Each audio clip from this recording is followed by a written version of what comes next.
Flight হবে 5টায়, এখন সে বলতেছে মনে করেন যে এই ফ্লাইট হবে 10টা 45 মিনিটে। সেই জন্য আমরা এখানে বসে অপেক্ষা করতেছি। যুদ্ধের কারণে আসছি, মনে করেন যে এখানে আমরা 3টার দিকে এসে পৌঁছেছি। ফলে গ্রাম থেকে খুব দ্রুত চলে আসছিল, তার 5টায় ফ্লাইট হওয়ার কথা ছিল, কিন্তু উনি যখন গাড়িতে ছিল, তার যেহেতু বিলম্ব হচ্ছিল গাড়িতে আসতে, তখন তিনি খুব ভয়ে আতঙ্কের মধ্যে ছিল যে যদি টাইম পার হয়ে যায় তাহলে কিন্তু ঢুকতে পারবে না। কারণ যখন ঢুকতে যাবে কাউন্টারে, তখন তাকে বলতেছেন তার ফ্লাইটটা চেঞ্জ হয়েছে, টাইমটা চেঞ্জ হয়েছে।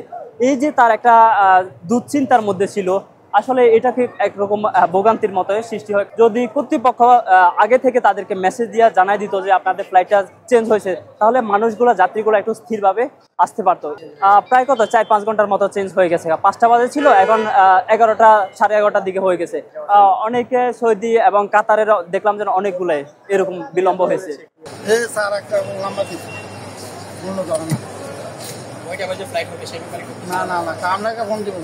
আমরা আশেপাশে থাকতে, আপনাকে রাখতে পারো, তারা বলছে আপনাকে জানাবো আমরা আশেপাশে থাকতে। রাত্রে 2টা বাজে আসছি এয়ারপোর্টে, যখন আমাদের সকাল 6:30 ফ্লাইট হওয়ার কথা, 6:30টার দিকে আমরা আমাদের ফ্লাইট পাচ্ছিলাম না। তো আমরা কাউন্টারে কথা বলছি, আর আমাদেরকে বলছে যে আমাদের ফ্লাইট মিস হয়েছে, ফ্লাইট 6:30টায় না, আমাদেরকে রাত 11:30টার ফ্লাইট। এই কথা বলে আমাদেরকে বলছে যে আপনারা ওয়েট করেন, মোবাইল নাম্বার আর আমাদের যে টিকিটের ইনফরমেশন আছে এগুলা নিয়ে বলছে যে আমাদেরকে জানাই দিবে। আমরা জানি যে 11টার দিকে আমাদের ফ্লাইট আছে, কিন্তু এর ভিতরে কিছুক্ষণ আগে ফোন দিয়ে বলতেছে যে 11টার দিকে ফ্লাইট না, আর আপনারা রাত্র 2টার দিকে আমাদেরকে রিপোর্ট করবেন যে কখন আপনাদের ফ্লাইট বা কি, এরকম রিপোর্ট করবেন আমাদেরকে ভিতরে এসে কাউন্টারে।